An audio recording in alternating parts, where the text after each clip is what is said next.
दयाळ दयाळ अंतरी होता ती प्रेमळ शरणालियाशी पाठी पाहता ती कृपा दृष्टी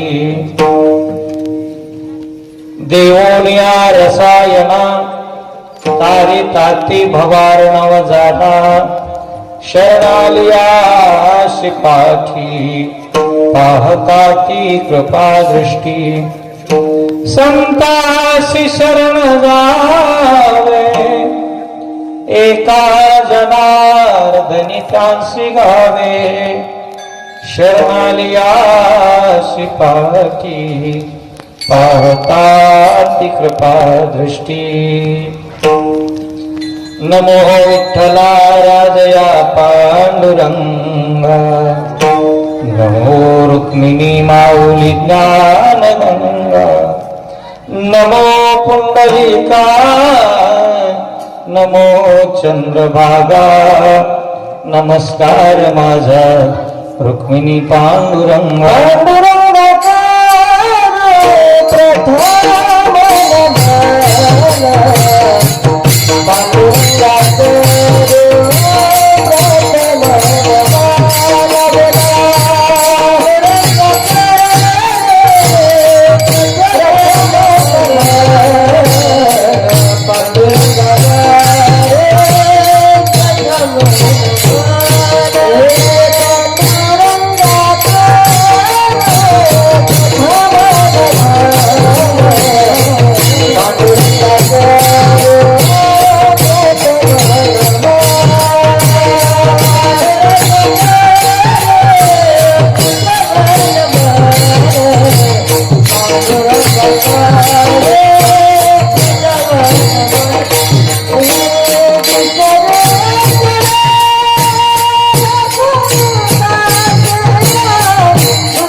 जाने सुगठित समाजा टिकविले महासिद्धांताचे गोड रसिकत्व कलिले लशिकर से तरतरविला श्री भागवतरो तया ज्ञानेशाते विमल मतीने वंदन करो ज्ञानेश्वरा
सद्गुरु सच्चिदानंद रूपा, नमो सद्गुरु भक्त कल्याण मूर्ती, नमो सद्गुरु भास्करा पूर्ण कीर्ती.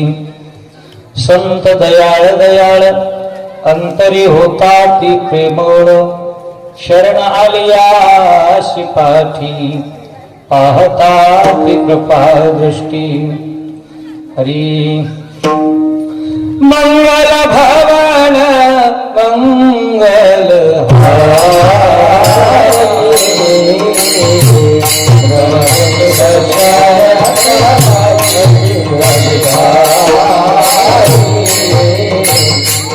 जय हनुमान ज्ञान गुण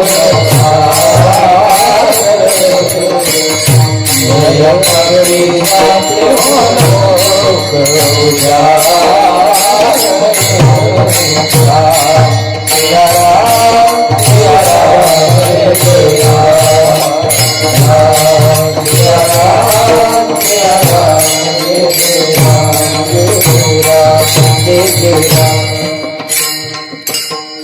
संत दयाळ दयाळ अंतरी होता ती प्रेमळ, शरण आली आशी पाठी पाहता ती कृपा दृष्टी. भगवान श्री प्रभू रामचंद्रांच्या असीम कृपेनं चराचरामध्ये भरून उरलेला परमात्मा भगवान श्री पांडुरंगराय आणि साधू संतांच्या कृपेनं चालत असणारा अखंड हरिनाम सप्ताह वर्षी 29 भगवंताच्या छत्रछायेखाली वाढणारी आपण सर्व मंडळी आहात. सर्वांच्या चरणी नम्र भावानं वंदन करून संकल्पित वेळेमध्ये शांती ब्रह्मण आतुबाबाच्या अभंगावर चिंतन करायचं आहे. आणि यासाठी जमलेली सर्व गुणीजन मंडळी, महाराष्ट्रामधील नामवंत गायक हरिभक्तीपरायण संतोषजी महाराज लहाने, तसेच आता मी पहिल्यांदाच गावात आला असल्यामुळे सर्वांचा काही परिचय नाही. अतिशय सुंदर पोशाखामध्ये, वजन किती भारीचे कपडे घालू द्या, त्या कपड्याला अजिबात वजन नाही महाराज. पण ज्या वेळेला माझ्या वारकऱ्यांच्या अंगावर हा पांढरा पोशाख चढतो ना, कितीही मोठ्या गाडीमध्ये फिरणारा एखादा मंत्री असेल पण या कपड्याच्या समोर नतमस्तक झाल्याशिवाय राहत नाही. अशी सुंदर पांढऱ्या पोशाखामध्ये वारकरी पोशाखात असणारी ही वारकरी संस्था आणि दोन्ही बाजूला सुंदर आशीर्वादक. आणि या सर्वांचा मेळ घडून आणण्यासाठी या ठिकाणी रामायणामधलं प्रेम मूर्ती असणारे आमचे हरिभक्तीपरायण शिंदे महाराज, परमेश्वरजी महाराज शिंदे यांच्या माध्यमातून देगाव गावाच्या भूमीचं दर्शन करण्याचा योग विठाला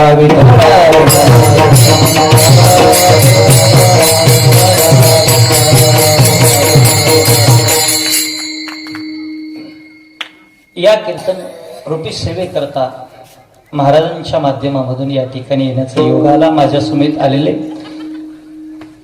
रामायणाची सेवा करणारे महाराष्ट्रातील एक नामवंत वाचक हरिभक्तीपरायण विठ्ठल महाराज गुट्टे, तसेच वक्त्यापैकी ज्यांची वक्तत्वावर अशी सुंदर पकड आहे आमच्या हरिभक्तीपरायण वयोवृद्ध ज्येष्ठ रामकथा प्रवक्ते दिलीपजी महाराज सुतार या ठिकाणी आलेले आहेत.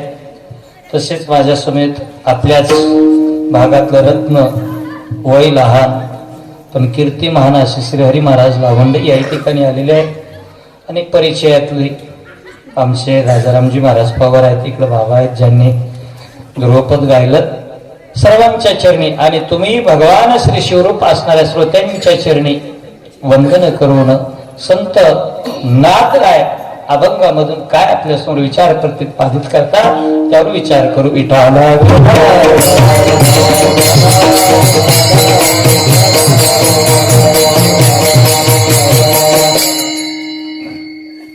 श्री संत नाथरायाच्या अभंगामधून संतांचं आंतरिक लक्षण प्रतिपादन करत असताना संत नाथ बाबा सांगतात, संत कसे आहेत? संत दयाळ दयाळ अंतरी होता ती प्रेमळ. संत दयाळू आहेत आणि संतांच्या अंतकरणामध्ये प्रेमाचं भांडार भरलेलं आहे. अंतरी होता ते प्रेम. मग ते संत काय करत असतात, तर नाथरायाने सांगितलं त्या संताकडे जर आपण थोडस कमी राहूया, त्या संताकडे जर आपण गेलं तर त्या संताकडे गेल्याच्या नंतर, शरणागत म्हणून आपण गेल्याच्या नंतर, शरण भावाने गेल्याच्या नंतर ते काय करतात, शरण आलियासी पाठी पाहता ते कृपा दृष्टी, कृपेने त्याच्यावर दृष्टी टाकतात. आणि एकदा संतांची जर दृष्टी पडली तर गौऱ्यातून सुद्धा विठ्ठल विठ्ठल नामोच्चार झाल्याशिवाय राहत नाही. संतांची जर दृष्टी पडली तर बुद्धिहीन असणारा रेडा सुद्धा बोलल्याशिवाय राहत नाही. या संतांच्या दृष्टीची ताकद आहे. म्हणून पाहता ते कृपा दृष्टी, कृपेच्या दृष्टीनं अवलोकन केल्याच्या नंतर संतानं पाहिलं रे पाहिलं की जीवाचा उद्धार झाल्याशिवाय राहत नाही. तर ते चरणात सांगितलं, देवोनिया रसायना तारिता ती भवारण जाना.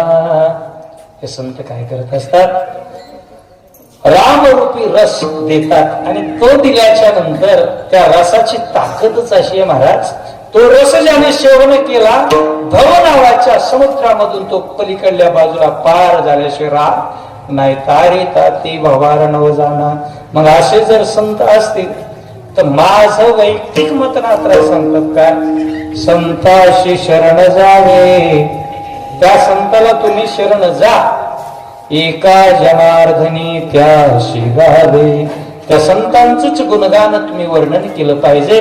सरळ साध्या शब्दामध्ये तुमच्या समोर नाथरायांच्या शब्दांचा भाव प्रगट केला. माझ्या मतीला जसा वाटला भावला तशा पद्धतीने विठाला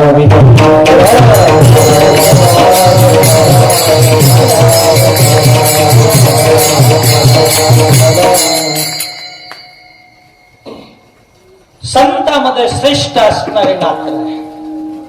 कारण ज्यांच्याकडे पाहिल्याच्या नंतर श्रीमंती आहे, संतत्व आहे, दातृत्व आहे आणि अंतकरणामध्ये ओतप्रोत दया भरलेली आहे, असे संत नाथराय आहेत.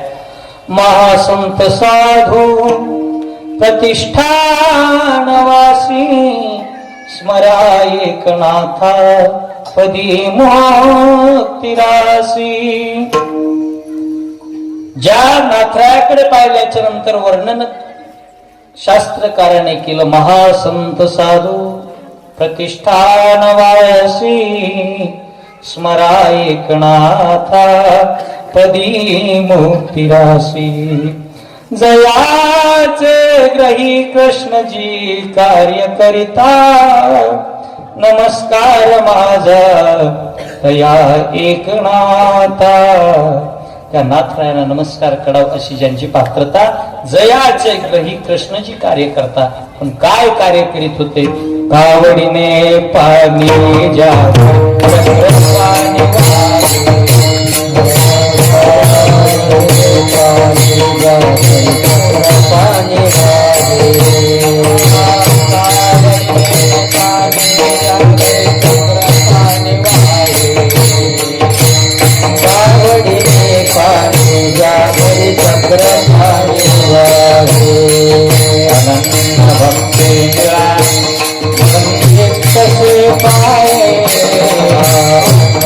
भक्ती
योग्यता प्राप्त झालेली असते की त्या संताची कार्य करण्यासाठी देव सदैव त्यांच्या कार्याची काय संत ऑर्डर देतील आणि ती आज्ञा त्यांची पालन कशी करू यासाठी सदोदित अवतीभोवती असणारा परमात्मा आमच्या नाथरायाच्या घरी कावडीने पाणी ज्या घरी चक्र पाणी वाहे, ज्या घरी चक्र पाणी वाहे, अनन्य भक्ती भावे निरावंदी तसे पाय. आमच्या घरी पगारी ठेवलेला नोकर सुद्धा आम्ही नसल्याच्या नंतर आमच्या पश्चात तो सांगितलेलं काम वेळेवर करत नाही महाराज. एखादा पैसे देऊन ठेवलेला नोकर काम करत नसेल तर जगाच्या मालकानं एखाद्याच्या घरी काम करावं ही झाली भक्तीमधील उच्च प्रतीची त्या ठिकाणी परिसीमा त्या भक्तांनी घातलेली आहे. म्हणून देव सुद्धा राबला. आमच्या जनाबाईचा जर विचार केला तर जनाबाईचं सुद्धा तसंच आहे. झाड लोट करी जनी केर भरे चक्र पाणी, केर भरी चक्र पाणी, झाड लोट करी जनी. हो, भगवंताच्या घरामध्ये ज्या भगवंताच्या चरणाची धूळ झाडण्यासाठी लक्ष्मी सारखी कामारी म्हणून भगवंताच्या दारात आहे, नित्य अहर्निशी सेवा करण्यासाठी आहे. तो भगवान परमात्मा मात्र आमच्या जनाबाईच्या घरी येतो आणि घरी आल्याच्या नंतर काम करतो काय.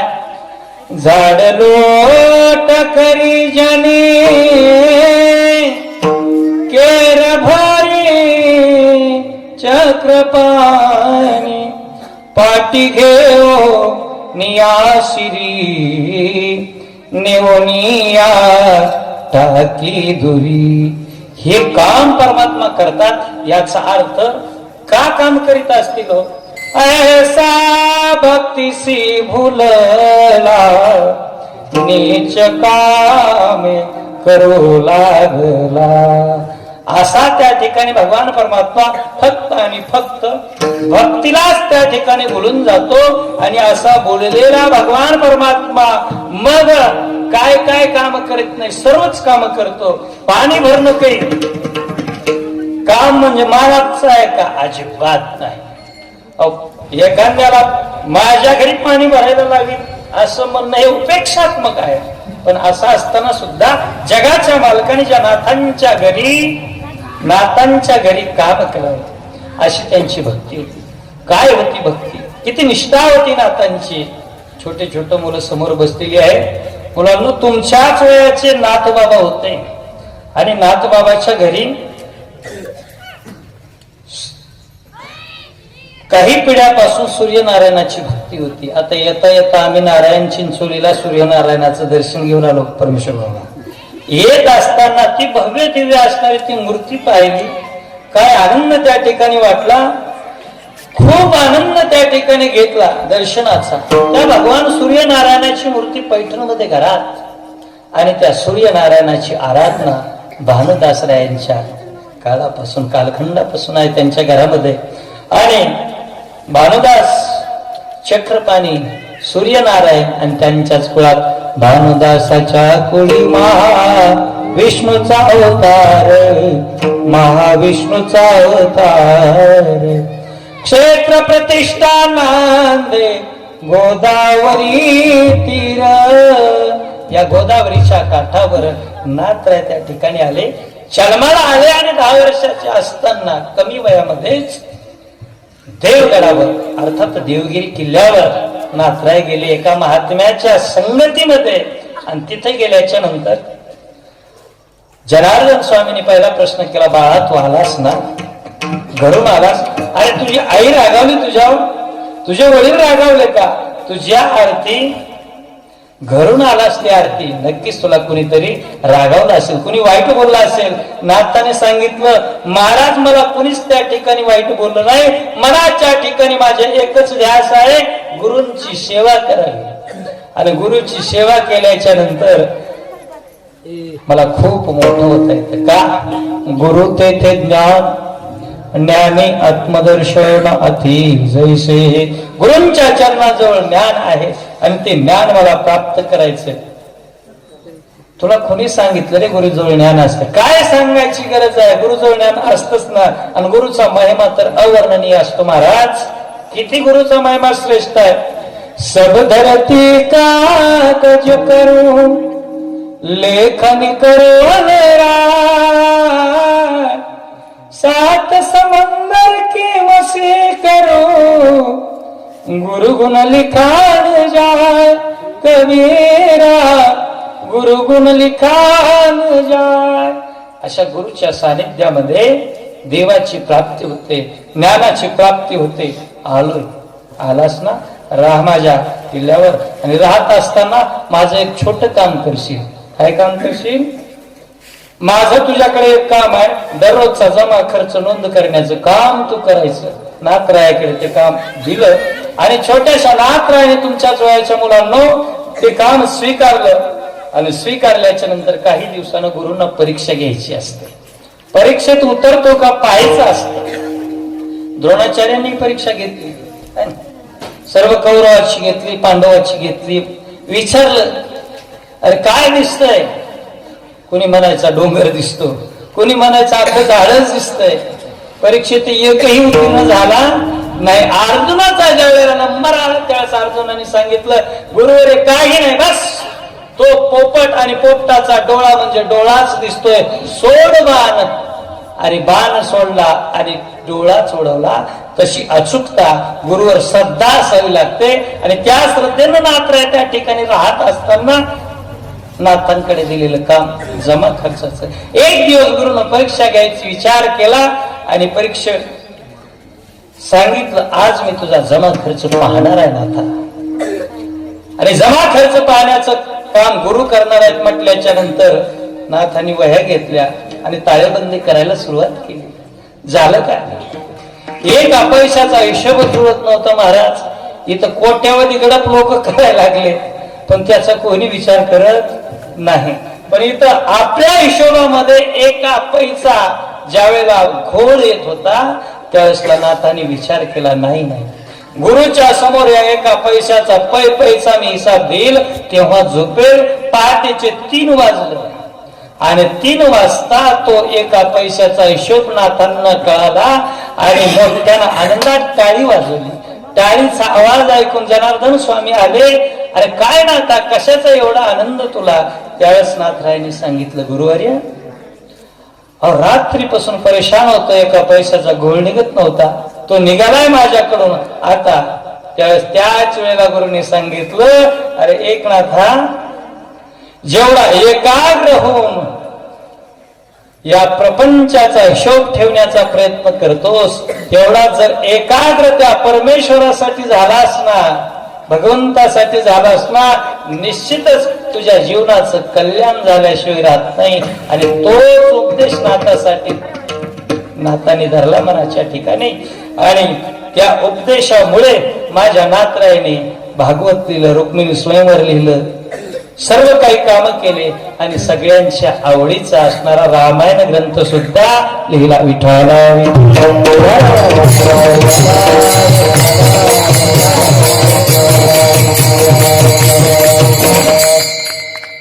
नाथरायाने रामायणाचा ग्रंथ लिहिला आणि या ग्रंथाचं जगाच्या समोर लेखन करत असताना किती तल्लीन झालेत महाराज. रामायण कथा लिहित असताना ज्या कथेचं रसपान केल्याच्या नंतर काय फायदा होतो? कथा परिसता रामायण पूर्वज उतरती, पूर्वजांचे नवलाव कोण उतरे जानती जगती, आवडीला रामायण पूर्वज उतरती जाण, पूर्वजांची आवडी गाता रामायण. श्रीराम सुखावे आपण वक्त्यांचे निरसे जन्म मरण, श्रोते संपूर्ण ब्रह्मोती. ही ज्या कथेची ताकद ती कथा नाथराय लिहू लागले आणि प्रसंग होता सुंदरकांडामधला. महेंद्र पर्वतावर हनुमंतराय पोहोचलेले आहेत आणि पोहोचलेले असताना हनुमंतराय पोहोचलेले असताना त्या हनुमंतरायाने महेंद्र पर्वतावरून उड्डाण केलंय. कशासाठी? लंकेत सीताशोधीला जायचं आहे आणि हनुमंतरायाचा तो आवेश आहे कसा, जय श्रीराम, आणि त्या आवाज काढला. हनुमंतरायाने उड्डाण ठोकलं. लेखणी मधून ती ओळ लिहिण्याचं काम चाललंय आणि हे काम करत असतानाच नाथरायाचे बाजूवरून उडाले. ते शेजाऱ्याच्या घरामध्ये जाऊन पडले. शेजारी नाथरायावर जळफळाट करत होता. काय याचं रोजच लिखाण चालय, काय याचं रोजच लिखाण चालय, याची भक्ती काही खरी भक्ती आहे का, दांभिक भक्ती आहे. आणि ज्या वेळेला त्याच्याच घरात उडून माझ्या नाथरायाचं उडाण पडलं त्यावेळेस त्याचे डोळे उघडले. मला खरे भक्त जर कोण असतील तर हे नाथ आहेत आणि नाथांचा अनुग्रह त्याने घेतला. खरे भक्त आहेत ते ओळखले. असे ज्यांच्या नसानसामध्ये रक्ताच्या प्रत्येक थेंबामध्ये संतत्व त्या ठिकाणी भिनलेलं आहे असे नाथराय आज संतांची लक्षणं सांगत असताना म्हणतायत. संत कसे असतात? अभंगाचं प्रथम चरण. संत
नाथरायांना संतांची लक्षणं सांगायची का गरज पडली असावी असा प्रश्न उद्भवतो.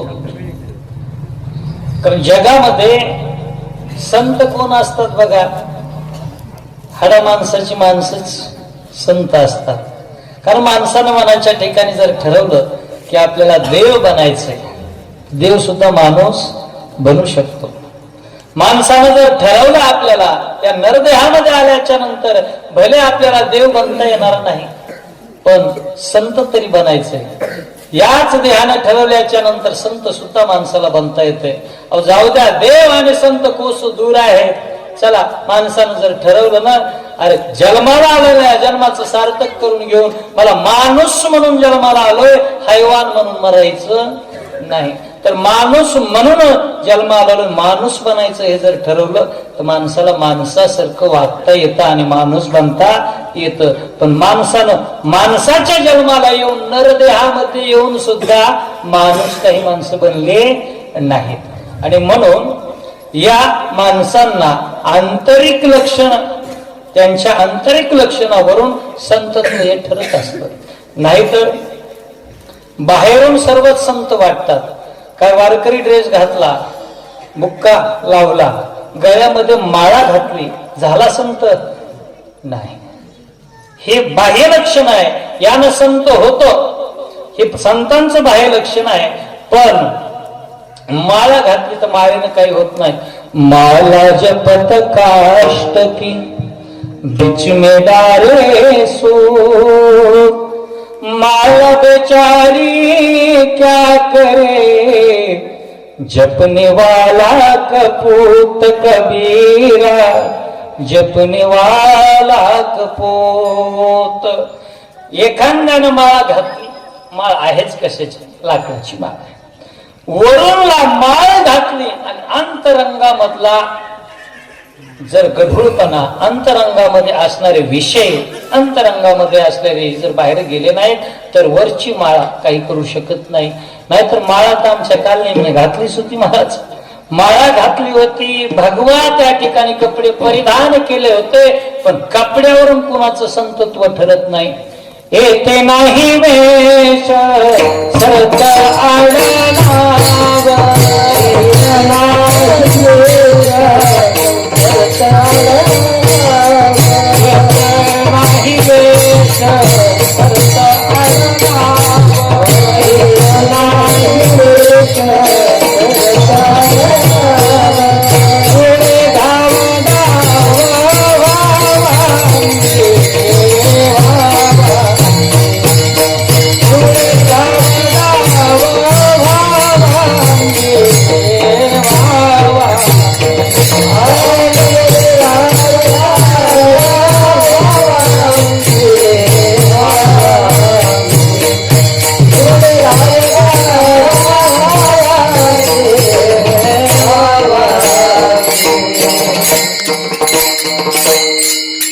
तुकोबरायांचं स्पष्ट मत आहे. तुकोबराय एका अभंगामध्ये म्हणतात, नव्हती ते संत करिता कवित्व, संताचे ते आत नव्हती संत. संतांचं लक्षण सांगत असताना तुकोबारायांनी सांगितलं, एखादा जर संत असेल तर त्यानं एखाद्यानं जर एखादी कादंबरी लिहिली प्रसिद्ध, आता आपल्या महाराष्ट्रामध्ये ज्ञानपीठ पुरस्कार ज्या कादंबरीला मिळाला ते वि. स. खांडेकरांची ययाती आहे. मग एखाद्यानं कवित्व केलं, एखादी पद्य रचना केली, गद्य रचना केली आणि तो जर म्हणाला की मला तुम्ही संत म्हणा, तुकोबारायांनी स्पष्ट त्याला खोड करून टाकली. नव्हती ते संत करिता कवित्व, संताचे ते आप्त नव्हते संत. संताचे आप्त संत होऊ शकतात का? नाही. संतांच्या जवळचं नातेवाईक आहे. आता बाप लेकाचं किती श्रेष्ठ नातं आहे, हो आहे का नाही? बाप आणि लेक जवळचं नातं. तुकोबारायांनी तर वर्णनच केलं बाप कसा असतो. बाप म्हणजे बाप करी जोडी, लेकुराची ओढी, आपुली कुरवंडी वाळवणी. हे बाप आणि लेकाचं नातं. बापानं सर्व कमावलेली इस्टेट आपल्या लेकराच्या नावावर करून देतो. किंवा तुका म्हणणे दी गांजी आणि कासी, उदार जीवासी आपुलिया. तुका म्हणे नेती गांजू आणि काशी. लेकरावर जर संकट आलं तर ते संकट आल्याच्या नंतर बाप स्वतः जीव आपला पणाला लावतो, लेकरावर संकट येऊ देत नाही. त्याचं नाव बाप. पण तोच बाप आमच्या प्रल्हादाचा, प्रल्हादाशी पिता करी तो जाचनी, परी तो मनी स्मरे नारायण. तोच घरामध्ये प्रल्हादासारखा संत आहे आणि त्या संताचा असणारा आप्त पिता झाला का संत? नाही म्हणून तुकोबाराने सांगितलं, संताचे ते आप्त नव्हती संत. संताचे आप्त सुद्धा संत होऊ शकत नाही. एखादा म्हणला, महाराज जाऊ द्या, आम्ही काय ठरवलं, त्या गाडगे बाबांनी चिंध्या अंगावर घेतल्या होत्या आणि गोदड पांघरली होती. आम्ही तसे पांघरले म्हणजे संत हो का गाडगे बाबासारखे? नाही, तुम्ही संत होणार नाही. नोतीत संत धरिता भोपळा करिता वाकळा प्रावरणासी. ते संत होऊ शकत नाहीत कोण? ज्याने हातामध्ये, आम्ही भांड्यांचा जास्त वापर करत नाही, एकच आमच्याकडे भोपळा आहे, पाणी पिण्यासाठी तोच महाराज, जेवण करण्यासाठी तोच पात्र आम्ही वापरतो, आणि हातामध्ये भोपळा धारण केला आम्ही. तुम्ही एक पात्री असणाऱ्याला, एक भांड धारण करणाऱ्याला संत म्हणाला नाही? नाही म्हणले तुकोबराज, ते संत होऊ शकत नाही. मग वाकळा पांघरल्याच्या नंतर ते सुद्धा संत होऊ शकत नाही. थंडी पडली, आता कीर्तनाला माणसं अंगावर वाकळा घ्यायला लागली, आहे का नाही? मग वाकळा पांघरल्यानं कोणी संत होऊ शकत नाही. मग संत होण्यासाठी काय करावं लागतं? जोपर्यंत अंतःकरणामध्ये संसार आहे तोपर्यंत सगळे कोण आहेत? प्रापंचिकच आहेत. आणि एकदा या अंतःकरणातला संसार निघून गेला, प्रपंच ओसारो चित्त तुझे पाय मुरो, अशी ज्या वेळेला स्थिती निर्माण होईल त्यावेळेला आम्ही संत होणार. म्हणून संतांचं पहिलं लक्षण सांगितलं नाथरायाने. संत हे कसे असतात? दैव असतात. विठाला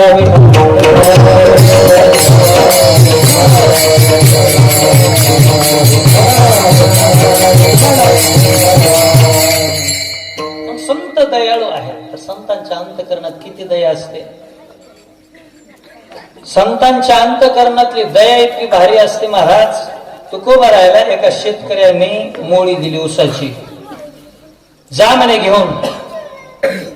तुकोबाराने डोक्यावर मोळी घेतली. तुकोबारा निघाले घराकडे. येत असताना पांडुरंगाचं नाव घेत घेत तुकोबारा निघाले.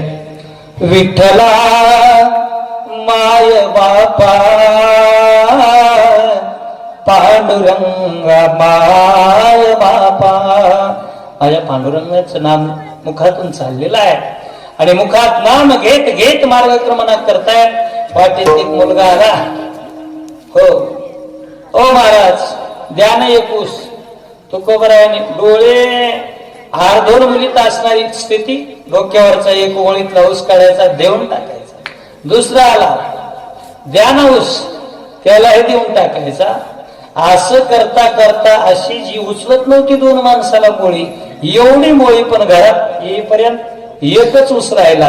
म्हणजे इथं आप आणि पर हा भाव त्यांच्यामध्ये नव्हता. घरी आले त्यावेळेला मोळीतील फक्त एक ऊस उरला, तिचं नाव आहे दया. म्हणजे ज्ञानोबा सुद्धा वर्णन करतात, आता दया ते ऐशी पूर्ण चंद्रिका जैशी निवविता कडसी साने थोर तैसे दुःखिताचे शिंगणे हिरता सकनवपणे उत्तमा धमनेने विवंचुगा पैजगी जीवना सारिके वस्तू अंगवरी उपके जाते जीवित राखे त्रणाचेही. ज्ञानोबराने 16व्या अध्यायामध्ये खूप छान वर्णन केलेलं आहे. किती दया सगळ्यांत करणार. पाय पायी काटा नेहते ते व्यथा जीवी उमटे तैसा पोळी संकटे पुढीलांचेनी. दुसऱ्याचं संकट पाहिलं ना, अंतकरण दयेनं भरून आलं पाहिजे. अशी ज्यांच्या अंतकरणात दया, ते कोण असतात? संत म्हणून संत दयाळ दयाळ. संत हे दयाळू आहे. आणि आज एका विशेष असणाऱ्या संतांची पुण्यतिथी आहे. मराठवाड्यामध्ये बीड जिल्ह्यामध्ये फुलसावंगी नावाचं गाव, आणि या गावामध्ये वामन भाऊ, श्री संत वामन भाऊची आज पुण्यतिथी आहे. आणि पुण्यतिथीचा सुवर्ण महोत्सव आहे. भाऊंना जाऊन आपल्यातून 50 वर्ष झालं. या भाऊंची पुण्यतिथी खूप मोठा उत्सव त्या गडावर, गहिनीनाथ गडाच्या ठिकाणी होतोय. गहिनीनाथ गड प्रसिद्ध गड आहे, ज्याने ज्ञानोबरायांचे गुरु निवृत्तीनाथ आणि निवृत्तीनाथांचे गुरु गहिनाथ महाराजांची समाधी त्या गडावर आहे. गहिनी प्रसाद निवृत्ती दातार ज्ञानदेवा सार सोजविले. त्या गहिनीनाथ गडावर भाऊंची समाधी आहे. यादवजी बाबाच्या नंतर त्या गडाचे महंत म्हणून भाऊंचा नंबर लागला आणि अंतःकरणात भाऊच्या दया. काय त्या महात्म्याचं वजन आहे महाराज.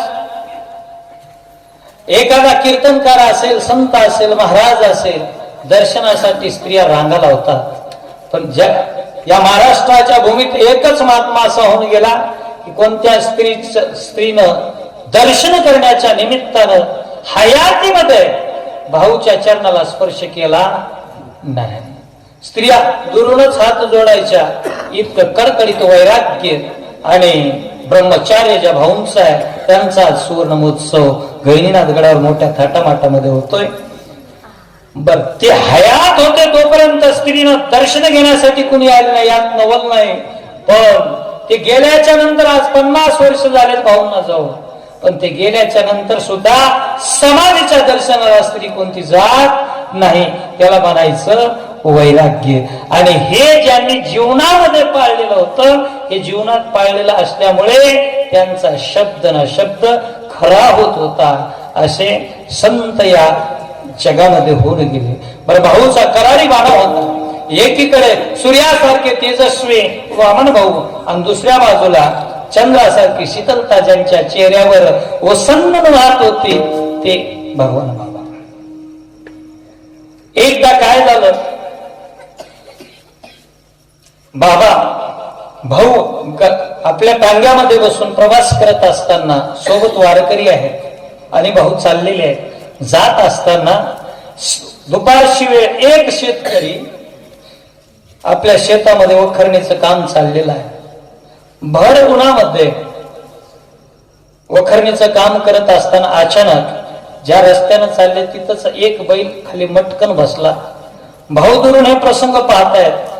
आता शेतकरी सर्वजण आपण एखाद्या बैलाला उठवायचं असेल तर नाना प्रकारचे प्रयोग केले जातात. कोणी पुराणी टोचतय, कोणी शेपटीला सावा घेतय, तेवढ्यातून नाही उठला तर मिठाचं पाणी करून डोळ्यात टाकतात, कोणी शेटणी भुरकी त्याच्या डोळ्यात टाकण्याचा प्रयत्न करतो. एवढेही सारे प्रयत्न केले पण तो बैल काही उठायचं नाव घेत होता. 2 काट्या त्याच्या पाठीवर मोडल्या. हे भाऊने दुरून पाहिलं आणि दुरून पाहिल्याच्या नंतर भाऊ त्याच्या जवळ गेले आणि म्हणले, अरे मारायचं बंद कर, प्रयोग करणं थांब, आता या बैलाला उठवल्याशिवाय राहत नाही. भाऊ कानात जवळ गेले. कानात त्या बैलाच्या काय कुटकुटले हे माहीत नाही. भाऊने एकच सांगितलं असावं असं संत सांगतात. भाऊने त्याला सांगितलं, अरे किती दिवस लोकांची आवत ओढणार आहेस. या जन्मातून जर तुला मुक्त व्हायचं असेल तर एकच काम कर, ज्याची तू चाकरी करतोस ना तीच देवाची पूजा आहे. स्वामी काज गुरु भक्ती पितृवचन सेवापती हीची विष्णूची महापूजा अनुभवा नाही तुझ्या. भाऊनी सांगितलं, पुटपुटलं, आणि तू जर असाच बसून काम सुकारपणा करशील तर तुझं कार्य घडणार नाही. या ऋणातून तू मुक्त होणार नाहीस. बैल जे ताट मुक्तला कामालाच लागला, पुन्हा कधी बसला नाही. ही ज्यांची ताकद ते म्हणजे भाऊ विठाला विठाला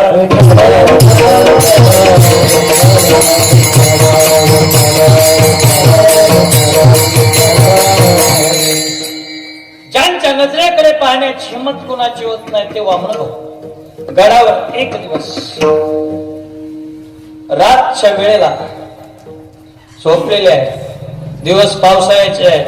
रिमझिम रिमझिम पाऊस पडायला लागलेला आहे. सर्व गहिनीनाथ गडावर झोपी गेलेत आणि मध्यरात्रीच्या वेळेला भाऊना अचानक जाग आली. हातामध्ये कंदील घेतला आणि कंदिली घेऊन गडाच्या थोडं बाहेर येऊन पाहतायत तर भाऊंना या रिमझिमत्या पावसामध्ये काही जणांची कुजबुज ऐकायला आली.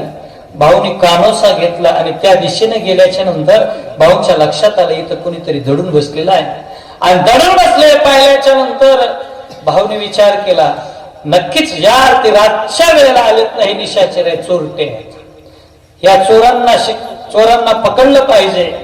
आणि किसना आणि दगडोबा नावाचा भाऊचा शिष्य हाका मारल्या भाऊने, करारी माना होता. किसनराव म्हणतील का? अहो दगडोजीराव म्हणणारच नाहीत, किसन्या दगड्यावर पळा, इथं चोर आलेत. आणि भाऊचा तो आवाज ऐकल्याबरोबर धावत आले. भाऊनी आणि त्या दोघांनी त्यांना चोरांना पकडलं आणि पकडून घराच्या समोर आणलं. चौकशी केली, त्यांना झोपवलं. सकाळी उठवल्याच्या नंतर चौकशी केली. बाबांनो, अरे का तुम्ही चोऱ्या करतायत, लोकांची घर का लुटतायत? त्यावेळेस त्या चोरांनी सांगितलं, भाऊ अहो चोरी आमच्या अंतकरणातून करण्याची इच्छा नाही, पण काय करावं, गरिबी खूप वाईट असते भाऊ. आमच्या घरामध्ये लेकरं उपाशी आहे. आज स्वस्त धान्य दुकानावर इतकं धान्य मिळायला लागलं महाराज. आमच्या गावाकडे रोजगारी भेटणार बघा, खाण्याची पंचायतच नाही. सगळी लोक तुमच्याच एरियामध्ये ऊस तोडायला येतात. गावात रोजगारी भेटणार आणि ते चला म्हणलं कामाला, कोणी म्हणतं काय कमी आहे, लाडक्या बहिणीला महिन्याला 1,500, कशाला रोजानं जायचं काम नाही. पैशाची वानवा, शेतकऱ्याच्या शेतात उत्पन्न होईना एवढं सरकार अनुदान द्यायला लागले का नाही? काही जणांचे नुसते माळच, आणि त्या हेक्टरी 25-25, 30-30 हजार यायले. म्हणजे परिणाम काय? कुणाला कसल्याच गोष्टीची टंचाई नाही, विपुलता आहे, भरपूर त्या ठिकाणी मिळायला लागलंय. आज उपाशी कुणी राहत नाही. पण त्या चोराने सांगितलं 3 दिवसापासून आमच्या घरामध्ये आमची चिल्ली पिल्लं उपाशी आहे. म्हणून भाऊ आम्ही चोऱ्या करायला लागलो. त्याच भाऊने सांगितलं, अरे चिंता करू नका, दुआ तो नागोळी करा. पोटभर त्यांना गडावर जीव घातलं आणि भाऊने सांगितलं, या गडावर असणार धान्य तुम्हाला नेता येईल एवढं घेऊन जा, लेकरा बाळांना खाऊ घाला. एवढा करारी वाण्याचा संत. पण संतांनी या चोरट्यांना सांगितल्याच्या नंतर चोराने जितकं वजन जातंय तितकं धान्य नेलं, लेकरा बाळाला खाऊ घातलं आणि चोरी करणं सोडून दिलं. भाऊच्या हाताने त्यांनी माळ घातली. जे दरोडेखोर होते, चोऱ्या करणारे होते, ते माळकरी झाले. आता जर अंतकरणामध्ये जरी चोर आहे, मारा त्यांना ठेचा, असं जर म्हणून त्या ठिकाणी शिक्षा केली असती तर चोर बदलले नसते. पण अंतकरणात दया आहे आणि दया असल्यामुळेच त्या लोकांच्या जीवनामध्ये परिवर्तन घडतं. म्हणूनच नाथराय म्हणतात, संत दयाळ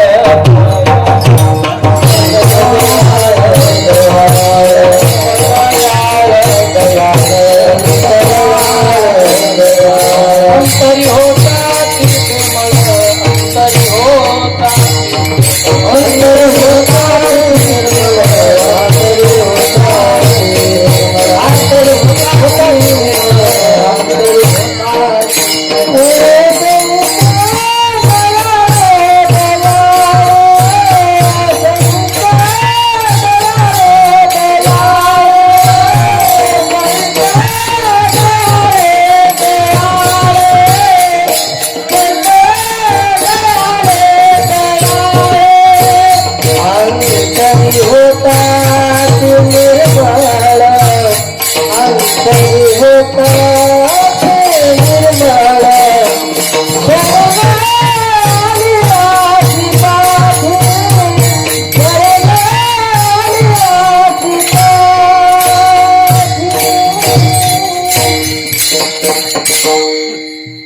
नाथराय सांगतात, संत दयाळ दयाळ अंतरी होता ती प्रेमळ. संत अंतकरणामध्ये दयावान असतात. किती दया? दया करणे जे पुत्राशी, तिची दासा आणि दाशी. दास दाशीवर सुद्धा संत दया करत असतात. असे संत दयावान आहेत. म्हणून अंतरंगातून ते दयाळ आहेत. संत दयाळ दयाळ अंतरी होता ती प्रेमळ. अंतरंगातून संत हे प्रेमळच असतात. कठोरता नसते त्यांच्या अंतकरणामध्ये आणि अंतरंगात प्रेम असतं. म्हणून स्वतः झिजतात आणि समाजाला प्रेम त्या ठिकाणी देत असतात. संत आणि वसंत या दोन्हीमध्ये फरक एकच आहे.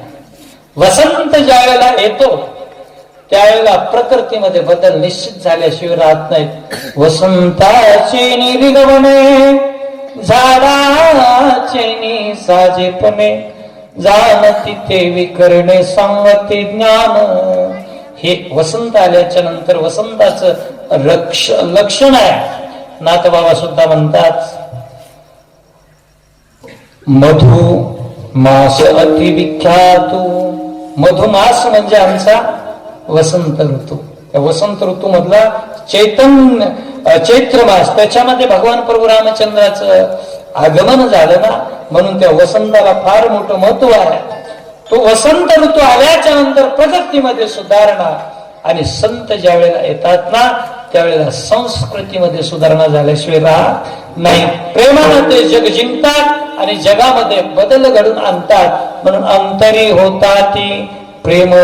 आणि संत ज्या वेळेला अशा संताकडे जर तुम्ही गेलात ना, काय करतात आपण लक्षात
पाठी पाहता ते कृपा दृष्टी.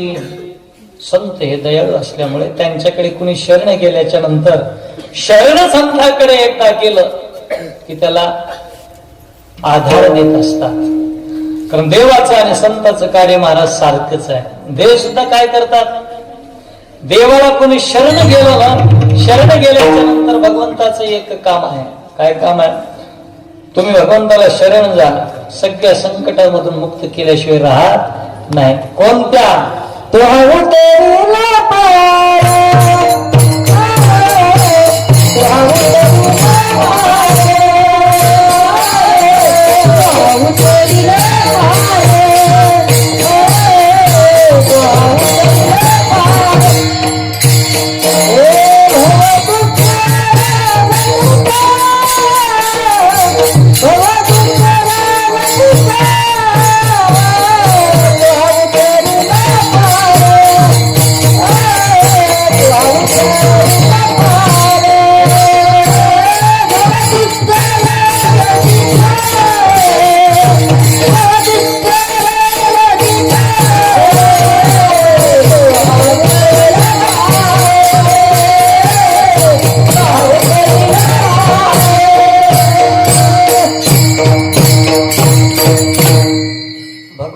शरण जाऊ. शरण गेल्याचा खूप मोठा फायदा आहे का नाही.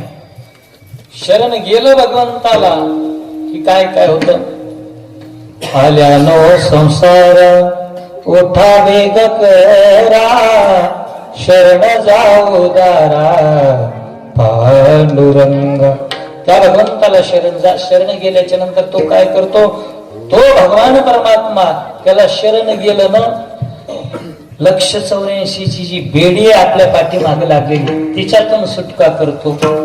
184ची करा सोडवण रिघाया शरण पांडुरंग. पांडुरंगाला तुम्ही शरण गेल्याच्या नंतर 184च्या या भवसमुद्रामधून भगवंत तारतो.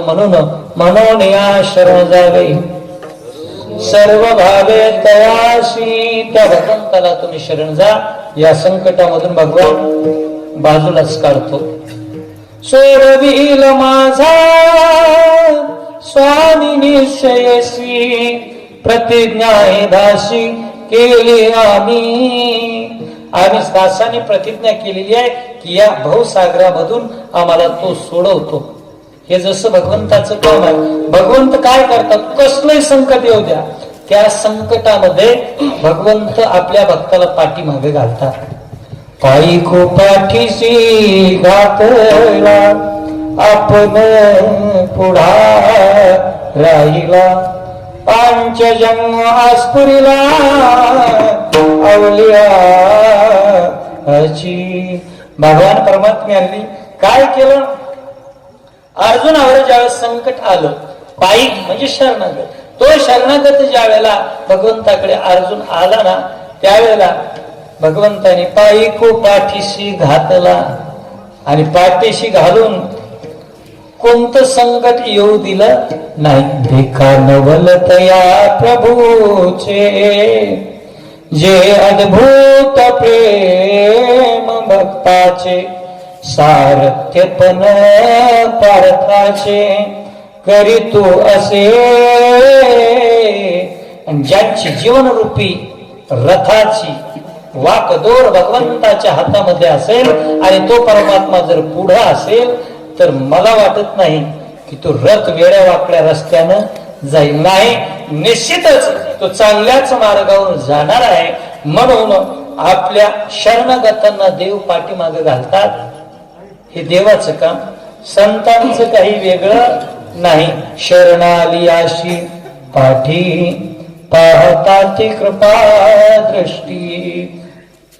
हो, शरण कोण आलता? विभीषण. विभीषण शरण आल्याच्या नंतर दोघांचं घनघोर युद्ध चाललंय. रावण युद्ध करण्यासाठी आलाय आणि युद्ध चाललंय लक्ष्मणजीचं आणि रावणाचं. या दोघांचं युद्ध चाललेलं असताना या दोघांच्या युद्धामध्ये तिसऱ्यानं उडी टाकली विभीषणाने. विभीषणाला राजा रावणाच्या रथाचे वारू मारून टाकले आणि रथाचे वारू मारून टाकल्याबरोबर राजा रावण पहिलाच अहंकारी राजा रावणाने विचार केला, नाही आता लक्ष्मणाला मारण्याच्या अगोदर ज्यानं आपले वारू मारलेत, आपल्याला विनंती केलंय, त्याचा समाचार घेणं महत्वाचं आहे, गरजेचं आहे. हातामध्ये धनुष्यबाण घेतलेलाच होता आणि शक्ती अंगावर टाकण्यासाठी जोडली. शक्ती टाकल्याबरोबर शक्ती पाहिली, शक्तीचा टणत्कार ऐकला, डोळ्याला झापड पडली. त्या शक्तीमध्ये एवढं सामर्थ्य होतं महाराज. शक्ती ज्या वेळेला जोडल्या गेली, टाकल्या गेली, त्यावेळेला फक्त तिघ सावध होते त्या ठिकाणी. एक भगवान परमात्मा प्रभू रामचंद्र, दुसरे लक्ष्मणजी आणि तिसरे माझे हनुमंतराय. या तिघा व्यतिरिक्त कुणीही त्या ठिकाणी सावध नव्हतं. अशी शक्ती सोडली. ती शक्ती पाहिल्याबरोबर विभीषण म्हणला, राम नाम सत्य. आता आपण काही वाचत नाही. विभीषणाला धाक लागला. त्यावेळेला विभीषणाची अवस्था पाहिली आणि विभीषणाच्या समोर माझा भैया लक्ष्मणजी आला. लक्ष्मणजी आले. लक्ष्मणाने सांगितलं, चिंता करू नका, अशा शक्त्या लय तोडलेल्या आहेत, काय का नाही, काळजी करायचं नाही. लक्ष्मणाने शरणागत विभीषण पाठीशी घातला, समोर उभा टाकले आणि ती शक्ती, अहो, मयासुराची शक्ती तोडली, ब्रह्मदेवाची शक्ती तोडली आणि तीच शक्ती ज्या वेळेला परत पाठवली, पाठवून सत्य लोकांपर्यंत जायची, परत यायची, सत्य लोकांपर्यंत जायची, परत यायची आणि आघात करण्याचा प्रयत्न करायची. पण हे होत असताना सुद्धा शरणागताच्या केसाला धक्का लागू दिला नाही, आपल्या हृदयावरती घेतली. म्हणून शरण आली अशी पाठी, पाहता ती कृपा दृष्टी. असे ते संत असतात.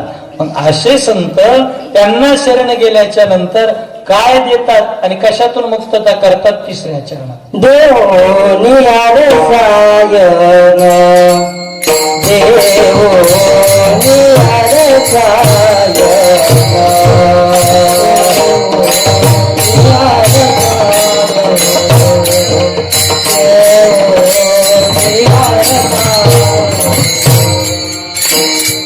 तारी काते भगवान भजान, तारी काते भगवान भजान, शरण आलिया ते काते शरण आलिया ते काते, तारी काते भगवान तारी भगवान शरण आलिया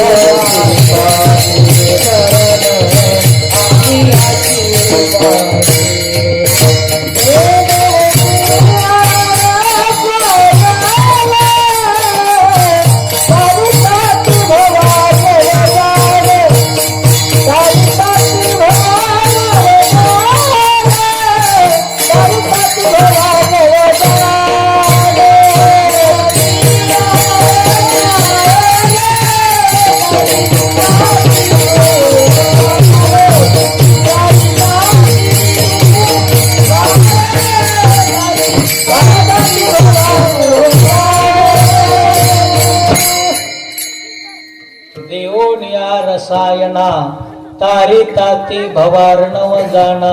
संत देत असतात, रस देतात. कोणता? उसाचा 10 रुपयाला ग्लास नाही नाही नाही, ब्रह्मरस घी काढा, जे मे पिडा निवारेल, हा रस देत असतात. कारण रस म्हणलं की अमृत डोळ्यासमोर उभा टाकल्याशिवाय राहत नाही. आणि हे अमृत देत असताना सुद्धा या अमृताची ज्या वेळेला विभागणी झाली ना, 5 प्रकार केले अमृताचे. स्वादामृत, उन्मादामृत, सुप्तामृत, तृप्तामृत. ही अमृते प्रलोभनार्थ, परमामृत 5वे. स्वादामृत काय? उन्मादामृत काय? स्वादामृत कुणाला? स्वर्गाचं भूषण ज्या अप्सरा आहेत त्या अप्सरासाठी स्वादामृत दिलं.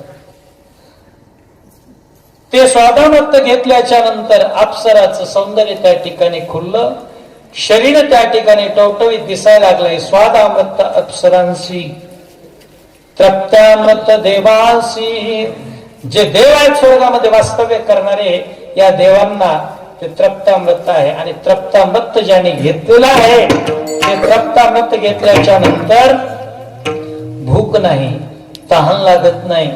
एकदा घेतलं म्हणून देवाला कधी क्षुधा आणि तृष्णा या गोष्टीची बाधा होत नाही. म्हणून ते तृप्तामृत देवासाठी आहे, सुप्तामृत दिग्गजासाठी.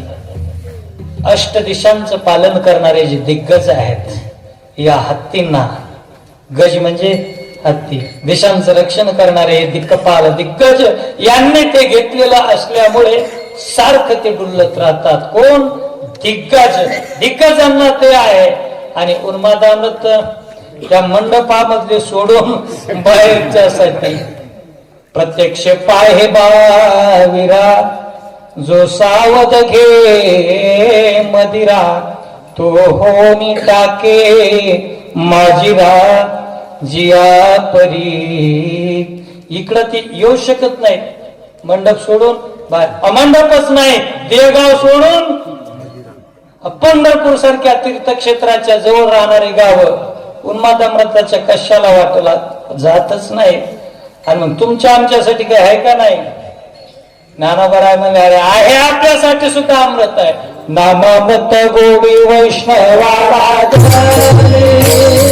योगी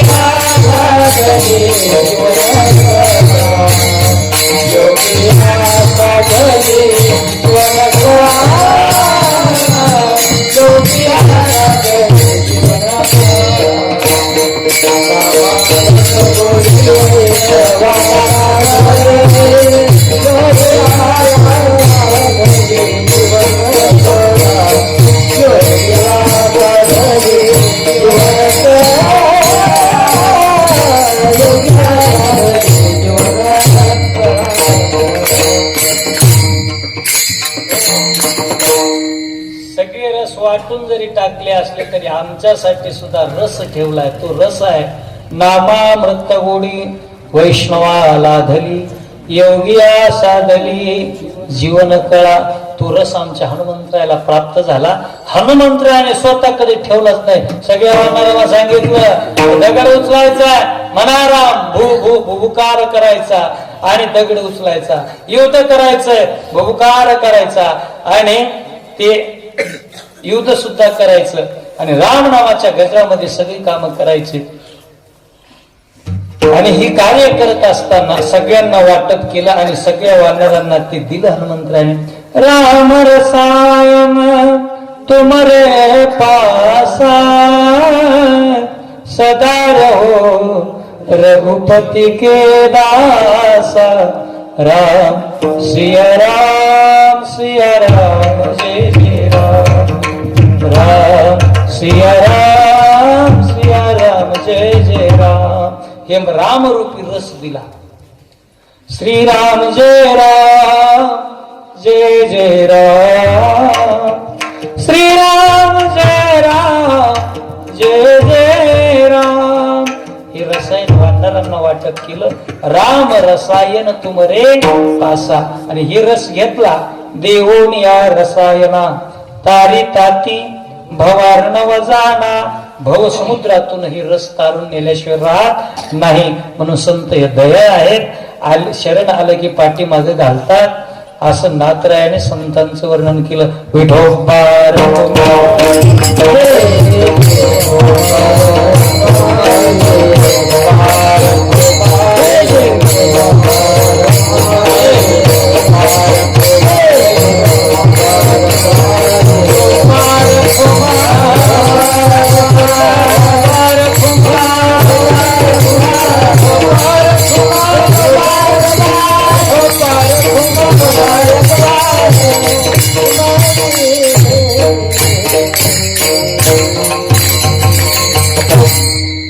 देवोनिया रसायना तारी ताती भवार्णव जाना.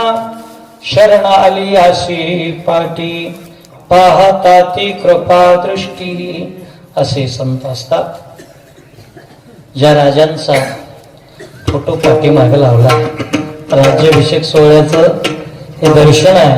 राजा असावं तर असाच असायला पाहिजे आहे का नाही. शिवरायांचे कैसे चालणे शिवरायांचे कैसे बोलणे शिवरायांचे सलगी करणे कैसे असे. दासबोधामध्ये वर्णन केलंय. रामदास स्वामी म्हणतात राजा आहे कसा आहे तर निश्चयाचा महामेरू बहुत जनासी आधारू अखंड स्थितीचा निर्धारू श्रीमंत योगी. आणि राजा श्रेष्ठ झाला यात नवल नाही महाराज. पण त्याची माय तशी होती. माय तितकी श्रेष्ठ होती. 10 वर्षाचे शिवाजीराजे असताना बंगळूरला गेले होते आणि बंगळूरमध्ये शहाजी राजांना जहागिरी होती. तिथली जहागीरदार म्हटलं की ऐश्वर्यामध्ये त्या ठिकाणी राहणं. मग खानपानामध्ये बदल असेल, राहण्यात बदल असेल, मनोरंजनाच्या कार्यक्रमात बदल असेल. आणि मनोरंजनाचे कार्यक्रम चालायचे. श्रृंगार केलेल्या युवती नृत्य काम करायच्या आणि सुंदर संगीताचे स्वर कानावर पडायचे. आणि असाच एक वेळेस व्यंकोजी राजे आणि शिवबा राजे दोघांमध्ये संवाद झाला की पलीकडे पडद्याच्या आडून सुंदर सुरेल स्वर ऐकायला मिळतात, ते कशाचे आहे? आपण एकदा जाऊन तिथं पाहूया. कारण लेकरांना तिथं त्या दरबारामध्ये संधी नव्हती आणि याने ठरवलं. आणि रातच्या वेळेला तो कार्यक्रम नृत्य गायनाचा चालू झाल्याच्या नंतर चिकाचे पडदे लावलेले आहेत आणि त्याच्या आडून शिवाजीराजे आणि व्यंकोजी राजे जात आहेत, पाहतायत, लपून छपून पाहतात. झोपायला गेलेली मुलं कुठं आहेत याची चौकशी करत असताना जिजामाता गेल्या आणि जिजामातानं पाहिलं की अंथरुणावर मुलं नाहीत, गेली नेमकी कुठं.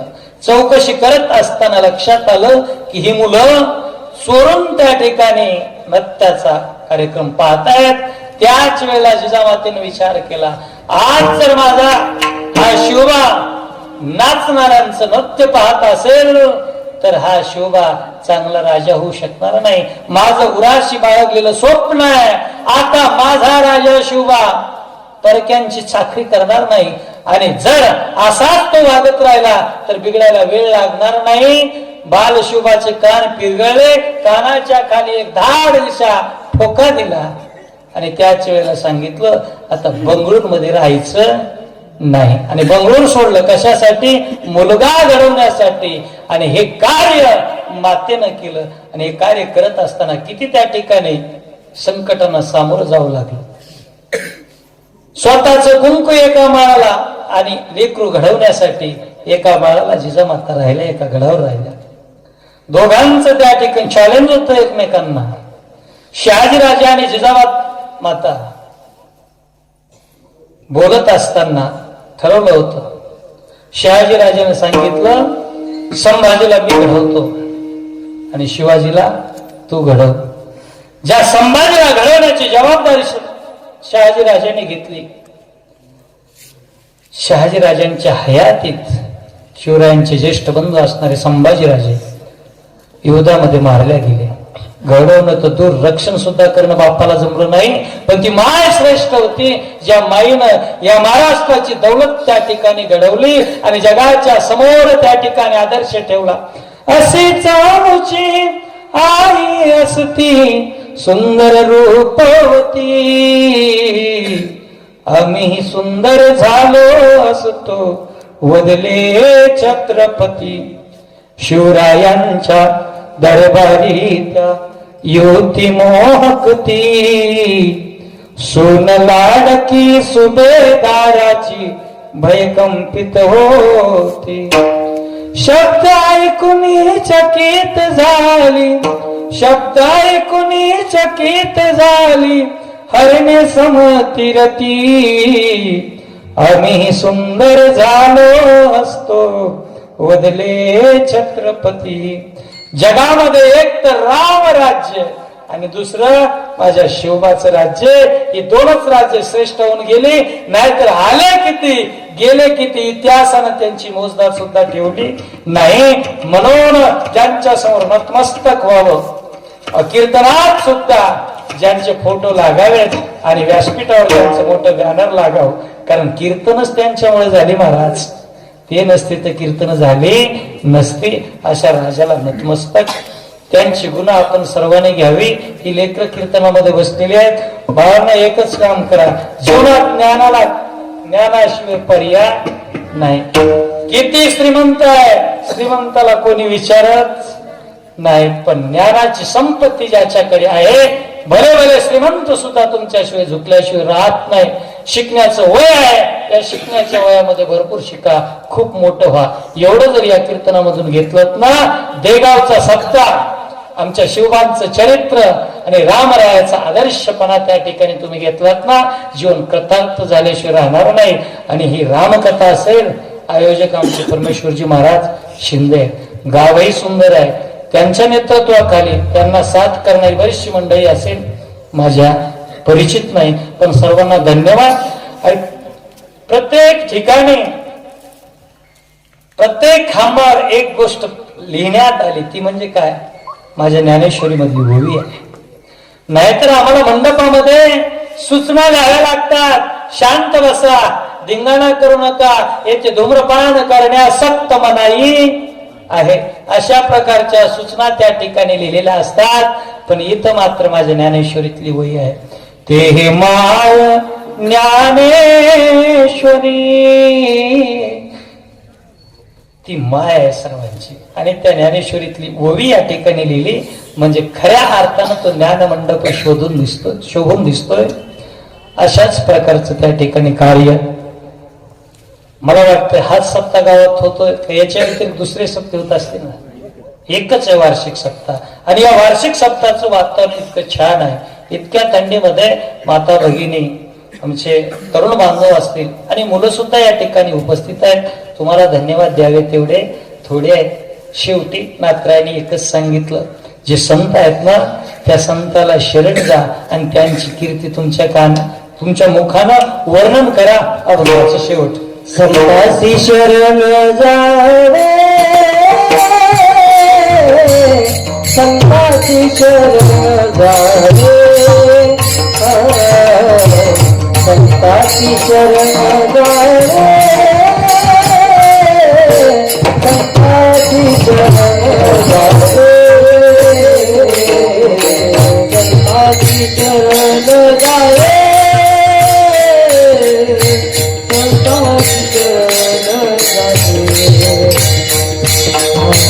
संतासी शरण जावे,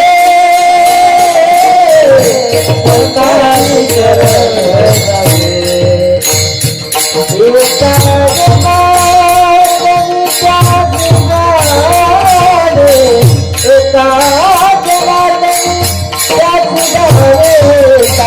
जनार्दनी त्याच गावे, एका जनार्दनी त्याच गावे, शरणागती पाठे,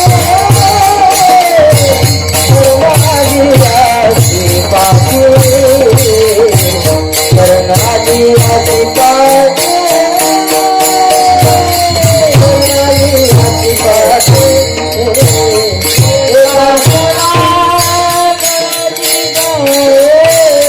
एका शरणागती गावे, एका शरणागती गावे, एका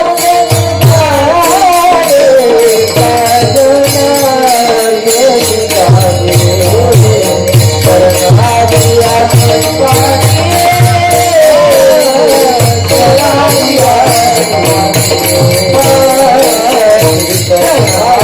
गावे, शरणागती पाठे,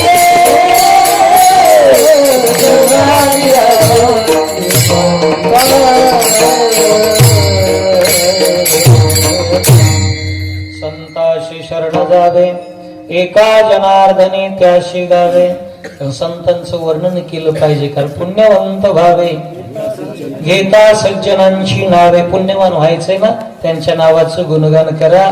कारण जेत वाचा विसावे ते साधू कथा, म्हणून साधूचं वर्णन झालं पाहिजे. म्हणून एका जनार्दनी त्यांशी गावे. यथामथे यथावकाश वाकड्या तिकड्या शब्दामध्ये नाथरायांच्या अभंगावर चिंतन करण्याचा प्रयत्न केला. झालेली वेळी वाकडी सेवा माझ्या आराध्याच्या चरणी, भगवान रामचंद्राच्या चरणी, पांडुरंगाच्या चरणी अर्पण करून सर्व ज्येष्ठ श्रेष्ठ या ठिकाणी अधिकार संपन्न माणसांच्या परमार्थिक स्नेही असतील, परमार्थामधील अधिकारी यत्न असतील, सर्वांच्या महाराज मंडळींच्या चरणी नतमस्तक होतो.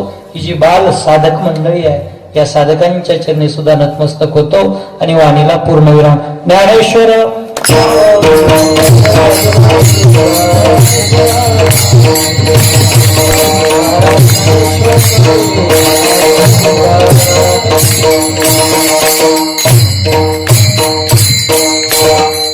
तुकाराम